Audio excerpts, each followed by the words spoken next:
Sir, ಈಗ ರಾಮ ಮಂದಿರ ವಿಚಾರಕ್ಕೆ ಬಂದರೆ 22ನೇ ತಾರೀಕು ತಾವು ಅಲ್ಲಿಗೆ ಹೋಗ್ತಾ ಇದ್ದೀರಾ ಏನು ಅಂತ?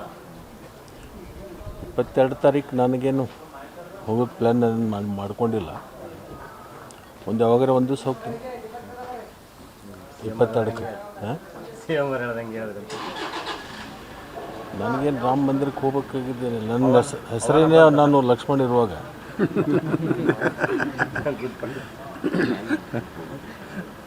ಈಗ MP ಎಲೆಕ್ಷನ್ ಬರ್ತಿದೆ ಸರ್. ಈ ಬೆಳಗಾವಿ ಆ ಭಾಗದಲ್ಲಿ ನಿಮ್ಮ ಇದು ಏನಿರುತ್ತೆ ಚಿಕ್ಕೋಡಿ, ಈಗ ಲಕ್ಷ್ಮೀ ಬಾಕರ್ ಅವ್ರನ್ನ ಮತ್ತೆ ಉಸ್ತುವಾರಿ ಕೊಟ್ಟರು. ಬೆಳಗಾವಿ ಚಿಕ್ಕೋಡಿ ಈ ಸಾರಿ ಹೆಂಗಾಗುತ್ತೆ? ಎರಡು BJP ಇರ್ತಕ್ಕಂಥದ್ದು. ಚಿಕ್ಕೋಡಿ ಬೆಳಗಾಂ, ಬಿಜಾಪುರ ಬಾಗಲಕೋಟೆ, ಬೀದರ್ ಗುಲ್ಬರ್ಗ, ರಾಯಚೂರು ಬಳ್ಳಾರಿ, ಕೊಪ್ಪಳ, ಹೈದರಾಬಾದ್ ಕರ್ನಾಟಕ, ಮುಂಬೈ ಕರ್ನಾಟಕ, ಆಲ್ಮೋಸ್ಟ್ ಆಲ್ ನಾವು ಕಾಂಗ್ರೆಸ್ ಗೆಲ್ತೀವಿ. ಅಲ್ಲ, ಅವ್ರು 28 ಗೆಲ್ತೀವಿ ಅಂತ. ಅವ್ರ ಪಕ್ಕದ ರಾಜ್ಯದ್ದು ಇನ್ನೆರಡು ಸೇರಿಸಿ ಹೇಳ್ತಾರೆ ಸಮೀಪ ಬಂದಾಗ. 30ಕ್ಕೆ ಬರ್ತಾರೆ ಅವ್ರು. ಪಕ್ಷದಲ್ಲಿ ಸೂಕ್ತ ಸ್ಥಾನಮಾನ ಸಿಕ್ಕಿಲ್ಲ ಅಂತ ತಮಗೂ ಅಸಮಾಧಾನ ಆಯಿತು. ಯಾರು ಹೇಳಿದರು? ನೀವು ಶುರು ಮಾಡಿರಿ ಇವತ್ತು. ಮೊನ್ನೆ DCM ಒಂದು ಸಭೆ ಕೂಡ ಬೆಳಗಾವಿಯಲ್ಲಿ ಆಯಿತು, ಅದಕ್ಕೂ ಕೂಡ ತಮ್ಗೆ ಕರೆದಿಲ್ಲ, ಆಹ್ವಾನ ಕೊಟ್ಟಿಲ್ಲ. ಯಾವುದು DCM? ಬೆಳಗಾವಿಯಲ್ಲಿ ನಡೆದಂತಹ ಸಭೆಗೂ ಕೂಡ ಯಾವುದು ಕಾಂಗ್ರೆಸ್ ನಾಯಕರ ಸಭೆಗೆ ಯಾರು ಯಾವಾಗ ಕರೆದಿದೆ? ರೀಸೆಂಟಾಗಿ ಮಾಹಿತಿ ಕೊರತೆ ಇದೆ ನಿನಗೆ. ಈಗ ಮೋದಿ ಅವರು ಮತ್ತೆ ದಕ್ಷಿಣದತ್ತ ಮುಖ ಮಾಡ್ತಾ ಇರುವಂಥದ್ದು ಈ ಭಾಗಕ್ಕೆ ಬರ್ತಾ ಇದ್ದಾರೆ ರೀಸೆಂಟಾಗಿ. ಚುನಾವಣೆ ಬಂದಾಗ ಬರ್ತಾರೆ. ಬರಗಾಲ ಬಿದ್ದಾಗ, ಪ್ರವಾಹ ಬಂದಾಗ, ಅತಿವೃಷ್ಟಿ ಆದಾಗ ಬರಲ್ಲ.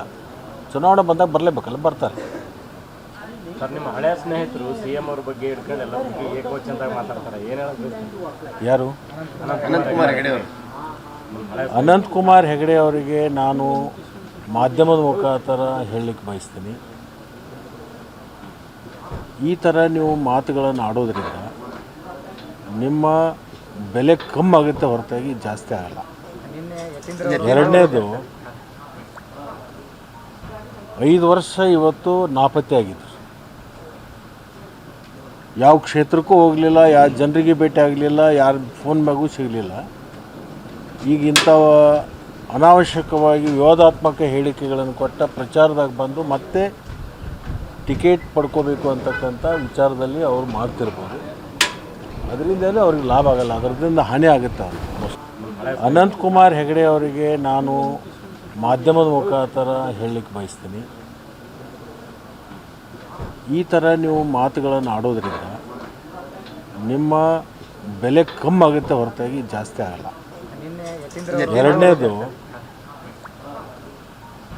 5 ವರ್ಷ ಇವತ್ತು ನಾಪತ್ತೆ ಆಗಿದ್ರು.